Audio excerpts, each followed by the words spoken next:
Sean Facio is the continent's top wakeboarder. The four-time South African champion has been wakeboarding since he was 5 and has travelled the globe competing in events in the sport he loves. The 29-year-old says that wakeboarding gives him a sense of satisfaction that he can't quite explain. Not many people can fly through the air, on water.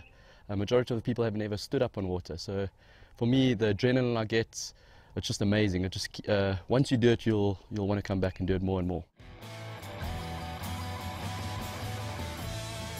The Vaal River resident feels that the sport should be included in the Olympics in the future, but it has become so technical that it takes away a lot of the enjoyment for the spectators and makes it impossible to follow at times.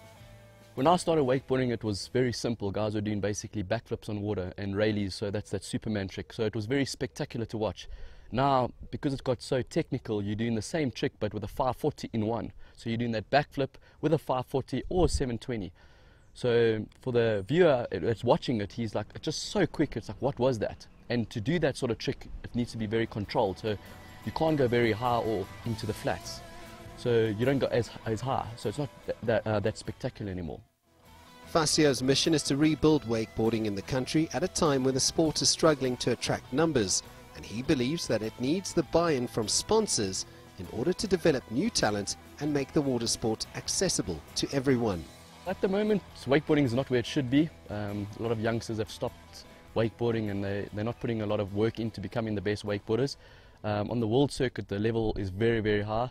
And if you look at South Africans, their level is very, very low.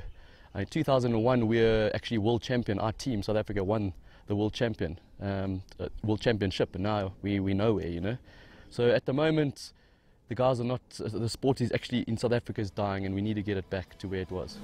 Whirlybirds, Superman, railies are all in the repertoire of Sean Facio. He's one man though, fighting to get wakeboarding back to where it really belongs in order to get South Africa back to the heights it once had in 2001. CS Duplessis, CCTV, Johannesburg.